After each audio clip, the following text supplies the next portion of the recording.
Hello and welcome to यात्री blog. तो कैसे हैं भाई आप लोग। इस वीडियो में मैं आपको point by point with proof बताऊंगा कि अब आप अपने BS6 बाइक का वारंटी क्लेम नहीं कर पाएंगे। अगर और आसान भाषा में बोले तो अब BS6 बाइक का वारंटी क्लेम करना बहुत ही ज़्यादा मुश्किल हो गया है। आप लोगों को तो पता ही होगा कि BS4 बाइक के मुकाबले BS6 बाइक में कितने ज़्यादा इलेक्ट्रिकल इक्विपमेंट का यूज किया हुआ है, जैसे कि सेंसर हो गया, ECU हो गया, फ्यूल पंप हो गया। तो इस कंडीशन में बाइक के ख़राब होने और आपके वारंटी क्लेम करने के चांसेस भी बढ़ जाते हैं। और वारंटी क्लेम सीधे तौर पे बाइक के सर्विसिंग से रिलेटेड है और बाइक के सर्विसिंग में भी बहुत ही बड़ा मेजर चेंज किया हुआ है, जो इस वीडियो में मैं आपको आगे चल के बताऊँगा।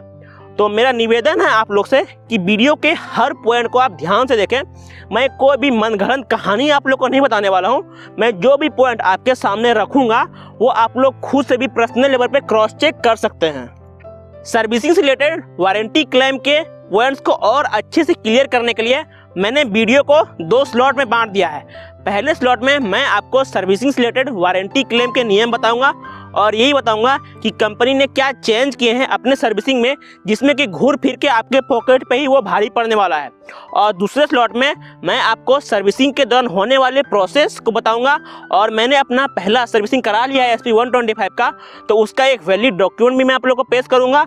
और मेरा दूसरा सर्विसिंग 8 दिसंबर को शेड्यूल्ड है, तो इस सर्विसिंग के पहले मेरे बाइक में क्या क्या प्रॉब्लम आ रही है ये भी मैं आप लोगों से डिस्कस करूंगा।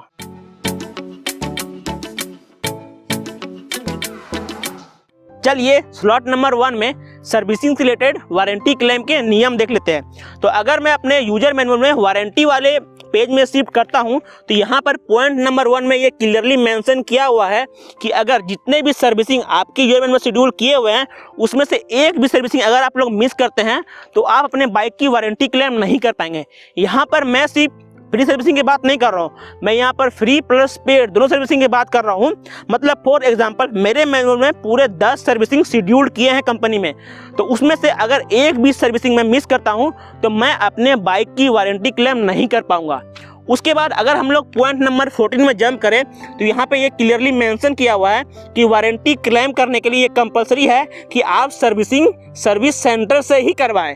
ये बात मैं इसलिए बोल रहा हूँ क्योंकि जो लोग मुझे पहले से फॉलो करते आ रहे हैं उन्हें पता होगा कि पहला सर्विसिंग से मैं बहुत ज़्यादा संतुष्ट नहीं था। तो इसमें बहुत सारे भाई आप लोग मुझसे पूछें कि क्या मैं बाहर से बाइक की सर्विसिंग करा लूँ अपने बाइक के अच्छे परफॉर्मेंस के लिए। तो देखिए भाई, आप बाहर से बाइक की सर्विसिंग करा ले, पर कंपनी से सर्विसिंग कराना कंपलसरी ही है। अगर आप बाहर से सर्विसिंग कराते हैं और कंपनी का सर्विसिंग मिस करते हैं तो आप बाद में जाके अपने बाइक का वारंटी क्लेम नहीं कर पाएंगे। और अब बात करते हैं कि कंपनी ने क्या चेंजेस किए हैं अपने सर्विसिंग शेड्यूल में, जो कि घूम फिर के आपके पॉकेट पे ही भारी पड़ने वाला है। तो अगर आप यहाँ पे देखेंगे सीट में तो यहाँ पे 10 में से केवल 3 सर्विसिंग ही अब हम लोग को फ्री दिए जा रहे हैं, बाकी के 7 सर्विसिंग वो पेड हैं। तो अब आप बोलेंगे क्या दिक्कत है 3 फ्री दिए जा रहे हैं। तो दिक्कत ये है कि भाई पहले 4 सर्विसिंग आप लोग को फ्री मिलते थे। यहाँ पे आप देख रहे हैं कि यहाँ पहले 4 सर्विसिंग फ्री दिए जाते थे, पर अब कंपनी ने उस 4 सर्विसिंग को घटा के अब केवल 3 फ्री सर्विसिंग ही आप लोग को मिलने वाले हैं। मतलब जो पहला सर्विसिंग यहाँ पे है दोनों में सेम है, चौथा सर्विसिंग जो यहाँ पे है वो इसमें तीसरा में किया हुआ है, और यहाँ जो आपका सर्विसिंग 2 और सर्विसिंग 3 है तो कंपनी ने उसे मर्ज करके सर्विसिंग 2 कर दिया है इसमें। तो मतलब आप जब भी कंपेयर कीजिएगा यहाँ और वहाँ तो आप लोग को समझ में आ जाएगा कि कंपनी ने कैसे एक फ्री सर्विसिंग को पेड सर्विसिंग में कन्वर्ट कर दिया गया है। तो भाई बात ऐसी है कि पेड सर्विसिंग में आप लोग को कम से कम 1000 रुपये तो पे करना ही पड़ेगा लेबर चार्ज का। तो अब पूरे 10 सर्विसिंग में 3 सर्विसिंग हो गए फ्री के और बाकी के 7 सर्विसिंग हो गए आपके पेड। तो 7 सर्विसिंग का सिर्फ लेबर चार्ज ही कैलकुलेट करें तो कम से कम 7000 रुपये कंपनी आप लोग से पहले ही कलेक्ट कर लेगी। उसके बाद अगर आपके बाइक में कुछ प्रॉब्लम होता है तो कंपनी उसको आराम से चेंज कर देगी, क्योंकि वो तो 7000 रुपया आपसे कलेक्ट कर ही ली है। तो इस कंडीशन में भाई बात ये बनती है कि बहुत ज़्यादा लोग ऐसा करेंगे बाद में, मुझे लगता है कि वो लोग पेड सर्विसिंग स्किप कर देंगे, क्योंकि कंपनी को फालतू का 7000 रुपये देने से अच्छा है कि जब उनके बाइक में एक्चुअली में प्रॉब्लम हो वो खुद से उसे ठीक करा ले। पर भाई यही रेकमेंडेड होगा मेरी तरफ से कि कितना भी पैसा ले भाई उसमें तो हम लोग कुछ कर नहीं पाएंगे। इसीलिए जितना भी पैसा लगे आप लोग कम से कम सारा सर्विसिंग भाई कंपनी से ही करवाएं, ताकि कुछ भी प्रॉब्लम आपके बाइक में हो तो आप अच्छे से वारंटी क्लेम कर पाएँ। अब आप लोग मुझसे क्वेश्चन कर सकते हैं कि आपने तो वीडियो की स्टार्टिंग में हमें बोला था कि हम लोग वारंटी क्लेम नहीं कर पाएंगे, ऐसा क्यों है? तो भाई ऐसा इसलिए है क्योंकि अगर आप लोग यहाँ पे सर्विस रिकॉर्ड शीट में देखिएगा तो यहाँ पे पहला सर्विसिंग जो है वो 750 से 1000 किलोमीटर के अंदर करवाना है, वो भी 30 दिन के अंदर। तो इसमें आप लोग का एक दो क्वेश्चन रहता है कि अगर 30 दिन मेरा कंप्लीट हो गया है और जितने भी किलोमीटर यहाँ पे दिखाए गए हैं जैसे 750, अगर ये मेरा 750 किलोमीटर कंप्लीट नहीं होता है तो क्या मैं सर्विसिंग करा सकता हूँ? तो हाँ भाई, इससे कोई भी प्रॉब्लम नहीं है कि आपका बाइक कितना किलोमीटर चली है नहीं चली है। अगर जो टाइम लिमिट यहाँ पे दिया गया 30 डेज 180 डेज जो भी टाइम लिमिट दिया गया उसी टाइम लिमिट के अंदर आपको सर्विसिंग कराना है, वरना वो सर्विसिंग आपका लैप्स हो जाएगा और आप लोग आगे चलकर वारंटी क्लेम नहीं कर पाएंगे। तो जैसे कि मैं दिखा दूं आपका सेकेंड सर्विसिंग, तो सेकेंड सर्विसिंग मेरा 180 डेज यानी 6 मंथ में शेड्यूल्ड है। तो वो 6 मंथ मेरा 10 दिसंबर को होने वाला है, लेकिन मैंने 8 दिसंबर को ही अपना सेकेंड सर्विसिंग का डेट ले लिया है। उसमें अगर आप यहाँ पे देख पा रहे होंगे तो मेरा पहला सर्विसिंग 388 किलोमीटर में ही हो गया था, क्योंकि 30 दिन के अंदर भाई मैं 750 किलोमीटर बाइक नहीं चला पाया, इसलिए 388 डेज में ही मेरा फर्स्ट सर्विसिंग कर दिया गया। होप ये चीज़ आपको अब क्लियर हो गया हो।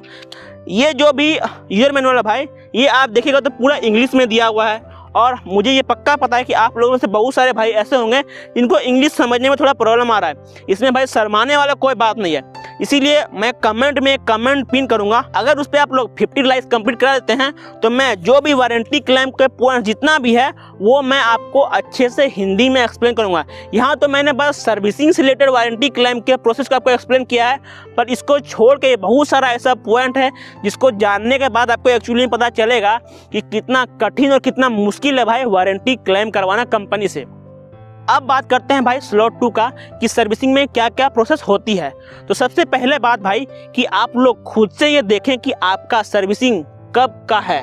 मतलब आप लोग वेट ना करें कि कंपनी आपको कॉल करे कि आपका सर्विसिंग डिले है, आप आके प्लीज अपना सर्विसिंग करवा लें। वो लोग एक रिमाइंडर कॉल तो करते हैं, पर आप लोग उसका वेट ना करें।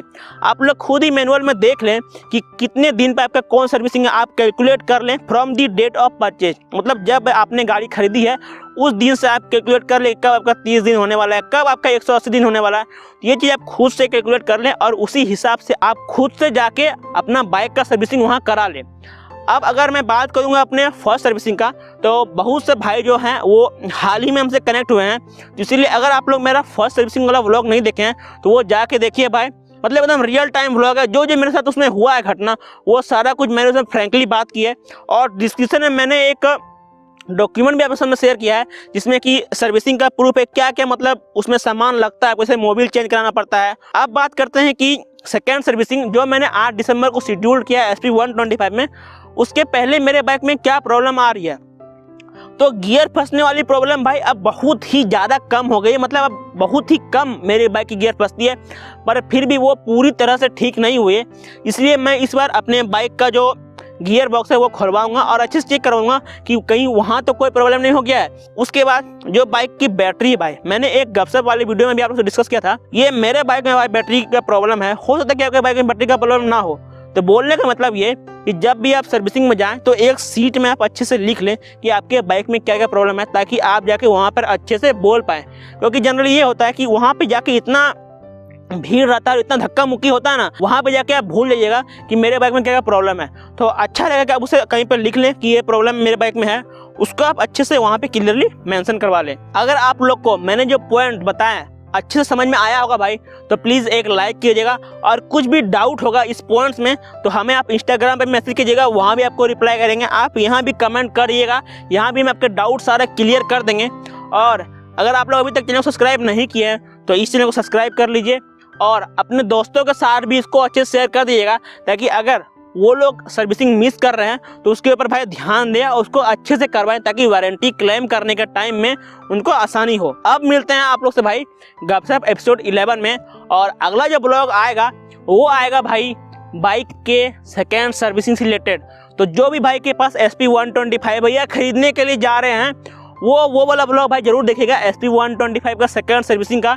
उसमें मैं पूरे शोरूम में कैसे सर्विसिंग होती है वो सारा चीज़ को कवर करने वाला हूँ, और बाइक में क्या क्या प्रॉब्लम है, वो मैकेनिक मेरे बाइक एक्चुअली में गियर बॉक्स खोल के चेक कर रहे हैं कि नहीं कर रहे हैं, वो सारा कुछ इसमें रहेगा। तो बहुत ही ज़्यादा इन्फॉर्मेशन और वीडियो होने वाला है।